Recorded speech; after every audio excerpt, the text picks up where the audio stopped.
Hello dear students and welcome to my YouTube channel. आज की video में हम गैलेक्सियोसोम को डिस्कस करने लगे हैं।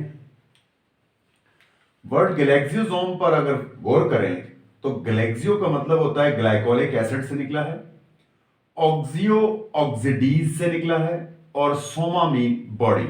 यानी ग्लाइकोसोम के अंदर ग्लाइकोलिक एसिड को ऑक्सीडाइज करने वाले एंजाइम पाए जाते हैं, जिसकी वजह से इनको गैलेक्सियोसोम कहा जाता है।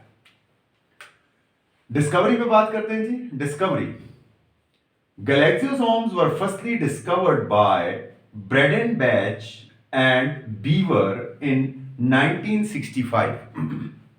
यानी इनको पहली बार ब्रेडेनबैच और बीवर ने 1967 में डिस्कवर किया था। कहां और किस चीज में डिस्कवर किया था? They were firstly discover in germinating castor bean seeds. यानी उगते हुए कॉस्टर बीन जो सीड्स होते हैं, फलियों के जो सीड्स होते हैं जिनसे कॉस्टर ऑयल निकाला जाता है, उन सीड की पहली बार जो सीडलिंग हो रही थी उसमें ये पार्टिकल जो है वो डिस्कवर हुए थे सेल के अंदर। इनकी वजह से तब तक इनको गैलेक्सियोसोम्स कहा जाता है। होते क्या है जी? गैलेक्सियोसोम याद रखिएगा कि ज्यादातर फंजाई और प्लांट में पाए जाते हैं, एनिमल में ये नहीं पाए जाते। और चूंकि सिंगल मेम्ब्रेन बाउंडेड है इसलिए प्रोकैरियोट्स में भी नहीं पाए जाते, सिर्फ यूकैरियोट्स में पाए जाते हैं। यहां इसका मैंने स्ट्रक्चर ड्रॉ किया है। ये सेल है, आप जानते हैं सेल को आप पिछले कई दिनों से स्टडी कर रहे हैं। अब सेल के अंदर हमें पता है न्यूक्लियस होता है, एंडोप्लाज्मिक रेटिकुलम होता है, गाल्जी बॉडीज होते हैं, राइबोसोम्स होते हैं, लाइसोसोम्स होते हैं, पेरेक्सियोसोम पिछले लेक्चर में हमने पढ़ा। इस लेक्चर में हमने देखा कि इसके अंदर एक खास किस्म का इस तरह स्पेशलाइज छोटे छोटे क्रिस्टल पाए जाते हैं। उन क्रिस्टल्स को गैलेक्सियोसोम कहा जाता है। गैलेक्सियोसोम का स्ट्रक्चर बिल्कुल इस तरह होता है। इसके बाहर एक सिंगल मेम्ब्रेन बाउंडेड मेम्ब्रेन है, ये लिपिड्स और प्रोटीन की बनी हुई है, और अंदर ये जो क्रिस्टलाइन स्ट्रक्चर है ये इसके अंदर इसके डेंस एंजाइम मौजूद है। थोड़ी सी स्ट्रक्चर पे बात करते हैं।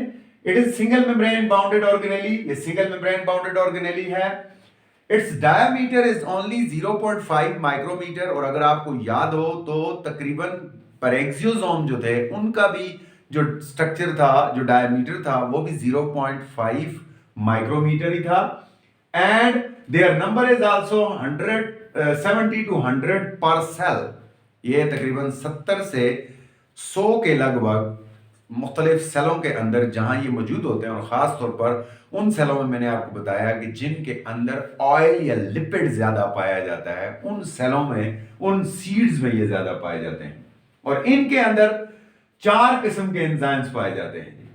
They contain lyase, synthetase, glycolic acid oxidase and catalase enzyme. मैंने कहा 4 किस्म के एंजाइम है। Lyase, synthetase, glycolic acid oxidase and catalase enzyme पाए जाते हैं, जो क्या करते हैं? These enzymes which convert lipid into succinate and glycolate during the Krebs cycle. Krebs cycle इंशाल्लाह हम आगे जाके पढ़ेंगे चैप्टर नंबर 4 के अंदर। यानी फोटोसिंथेसिस का जो डार्क रिएक्शन है उसके अंदर एक खास प्रोसेस हो रहा होता है जिसे क्रेब्स साइकिल कहते हैं। और उस क्रेब्स साइकिल के अंदर ग्लूकोज, लिपिड्स टूटते हैं और उनसे जो है एनर्जी रिलीज होती है या कार्बोहाइड्रेट बनते हैं। उस प्रोसेस के दौरान यानी क्रेब्स साइकिल के दौरान ये लिपिड्स को ससिनेट्स में कन्वर्ट करते हैं और उससे बाजुकात कार्बोहाइड्रेट भी बनाते हैं। इस प्रोसेस को आगे जाके हम देखेंगे, ग्लाइकोजनोजिनेसिस कहते हैं जी। कहां पाए जाते हैं? They are present only in fungi and plant, specially in spore and lipid यानी ऑयल रिच सीड्स।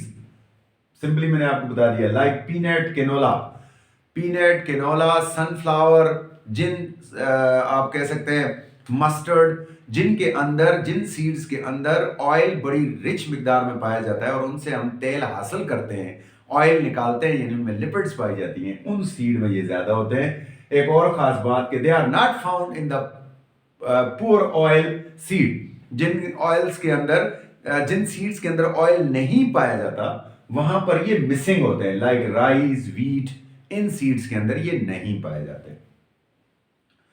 फंक्शन के ऊपर बात करते हैं जी। They perform three main function. Number one, helps in the metabolism of fatty acids and glycogenogenesis, converting of lipids into glucose. यानी सबसे पहले ये मेटाबॉलिज्म, फैट के मेटाबॉलिज्म में हेल्प करते हैं और फैट में से भी खास तौर पर फैटी एसिड को ग्लाइकोजेनोजेनेसिस के जरिए कार्बोहाइड्रेट में कन्वर्ट कर देते हैं। ठीक है जी, किस में कन्वर्ट करते हैं? ग्लूकोज या कार्बोहाइड्रेट में कन्वर्ट करते हैं लिपिड्स को। ये इनका पहला काम है। दूसरे नंबर पर दे आल्सो स्टोर लिपिड, ये अपने अंदर लिपिड को स्टोर भी कर सकते हैं। और तीसरा काम इनका है they also helps in the process of photosynthesis. इसके अंदर कुछ खास किस्म के एंजाइम्स पाए जाते हैं जो कि प्रोसेस ऑफ फोटोसिंथेसिस में हेल्प करते हैं और उस प्रोसेस को कंटिन्यू करते हैं, आगे बढ़ाते हैं, इसलिए ये पौधों के लिए और भी अहम हो जाते हैं। अब जनाब थोड़ा सा प्रोडक्शन की बात करते हैं जनाब। They are produced in lipid-rich seeds for a short period of time, only at the time of germination. याद रखिएगा, ये हमने पेरेक्सियोसोम्स को पढ़ा था कि वो लॉन्ग टाइम के लिए, एक लाइफ टाइम के लिए कभी कभी जो है वो लिविंग ऑर्गेनिज्म में पैदा हो जाते हैं, लेकिन ये थोड़े से वक्त के लिए प्रोड्यूस होते हैं जब सीड जर्मिनेट कर रहा होता है। सीड जब जर्मिनेट कर रहा होता है उस वक्त थोड़े टाइम के लिए ये सामने आते हैं, उसके बाद गायब हो जाते हैं।